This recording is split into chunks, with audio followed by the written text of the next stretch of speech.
મોરબી જિલ્લામાં પાટીદાર સમાજના દીકરા દીકરીઓ પર થતા અન્યાય અને અત્યાચાર તેમજ વ્યાજના વિષચક્રમાં ફસાતા યુવાનોને અન્યાય સામે લડવાના હેતુથી શ્રી પાટીદાર યુવા સેવા સંઘ મોરબીની રચના કરવામાં આવી છે. જે સંસ્થા દ્વારા આજે પાટીદાર સમાજના યુવાનોને હથિયાર લાયસન્સ આપવાની માંગ સાથે કલેક્ટરને આવેદન આપ્યું હતું. પાટીદાર યુવા સેવા સંઘ મોરબી દ્વારા કલેક્ટરને આવેદન પાઠવી જણાવ્યું કે મોરબી શહેર અને જિલ્લામાં 150 ગામમાં 60,000 પાટીદાર રહે છે. અનેક પરિવારો વ્યાજખોરી, દાદાગીરી, ગુંડાગીરી, રોમિયોગીરી અને હની ટ્રેપનો શિકાર બન્યા છે.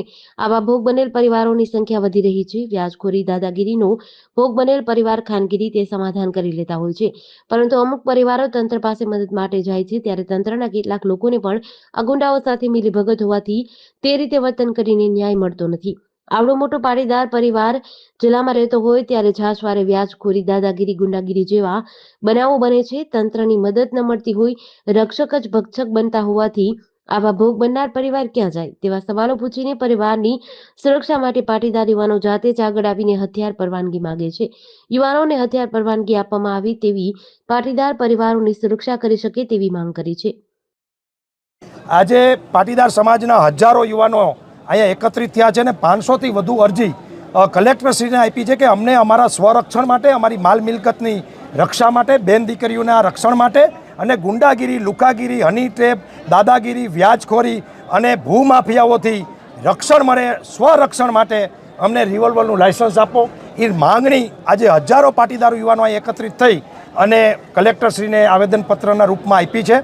કલેક્ટરશ્રી અમારું પોઝિટિવ વાત સાંભળી છે અને અમે વિનંતી કરી છે કે લાગતા વળગતા તમામ અધિકારી એ એક્ટિવ થાય અને જે ગુંડા, લુખ્ખા પાટીદાર સમાજ જ નહીં પણ મોરબીની આમ જનતાને પજવે છે, હેરાન કરે છે, દાદાગીરી કરે છે, એવા તમામને નાથ મોયડા નાખે. ગુંડાની કોઈ જાતિ કે ધર્મ હોતો નથી. ગુંડો એ ગુંડો હોય છે અને ગુંડાને કોઈ જ સપોર્ટ આમ તો કરતું હોતું નથી. એટલે તંત્રને પણ આજે વિનંતી કરીએ છીએ મીડિયાના માધ્યમથી કે એક્ટિવ થઈને એકવાર આ મોરબીને ગુંડા મુક્ત મોરબી કરી દો. આ ઉદ્યોગની નગરી છે.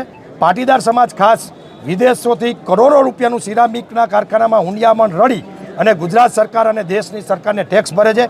તો એની જાનમાલની રક્ષા કરવાનું કામ એ તંત્રનું છે, સરકારનું છે, ગૃહ મંત્રાલયનું છે. પણ ક્યાંક આ તંત્ર વામડું નીમડું છે અને ગુંડાઓને સપોર્ટ કરતું હોય એવું મહેસૂસ પાટીદાર સમાજ અને પ્રજા કરી રહી છે. તો આ તકે તમારા માધ્યમથી એટલી જ વિનંતી છે કે કલેક્ટર સાહેબે અમને સાંભળ્યા છે ને યોગ્ય નિર્ણય લેશે એવું અમને લાગી રહ્યું છે. જો યોગ્ય નિર્ણય નહીં લેવામાં આવે તો આગામી દિવસોમાં અમારી ટીમ છે. ટીમની સાથે પાટીદાર યુવા સેવા સંઘ નામની મોરબી જિલ્લામાં કાર્યરત એક સંસ્થા છે, એના બેનર નીચેની ટીમ છે. એ ટીમ સાથે મળીને આગામી કાર્યક્રમ નક્કી કરશું. પરંતુ અમને લાગે છે કે જો આટલા લોકો એકત્રિત થાય અને કલેક્ટરશ્રી અને અધિકારી અને તંત્ર કામ ન કરે તો પછી આમાં જાવું ક્યાં? જો રક્ષક જ ભક્ષક હોય તો કંઈ સવાલ નથી. પણ મને વિશ્વાસ છે આ ટીમ અને અમારા આ મિત્રો જેટલા આવ્યા છે આજે આ તડકો સહન કરી, કામ ધંધો ખોટી કરીને, એવું લાગે છે કે તંત્ર એક્ટિવ થશે અને ગુંડાઓને ચોક્કસ નાથ મોયડો નાખશે. અનેક બનાવોની અંદર વાતો દબાઈ જતી હોય છે, તો એના માટે તમે સમાજના યુવાનોને શું કહેવા માંગો? મારી ખાસ કરીને સમાજના યુવાનોને પણ વિનંતી છે કે તમે કોઈ પણ ખોટું કામ કરવા જાવમાં પૈસા લેવાની વાત આવે છે, પણ હવે તો મિત્રો આ લોકોએ સિસ્ટમ ફેરવી નાખી છે. પટેલના છોકરા હવે પૈસા લેવા નથી જતા.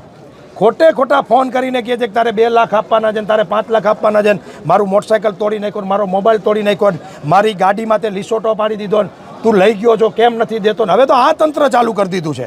પણ છતાંય ક્યાંક ને ક્યાંક યુવાનો ઓનલાઈન ગેમિંગ, જુગાર, સટ્ટો, નશો, આ બધું ક્યાંક 1% તો બધે બગાડ હોય ને એ કરે છે. પણ અમે એના કાર્યક્રમો કરી અને એમાં પણ અમે અમારા યુવાનોને જાગૃત કરશું, એ સવાલ નથી. પણ અત્યારે દોષનો ટોપલો અમારી ઉપર જે ઓઢાડવામાં ઘણા લોકોમાં આવે છે કે તમે પાટીદાર. GDC ન્યૂઝ સાથે શ્રીકાંત પટેલ, મોરબી.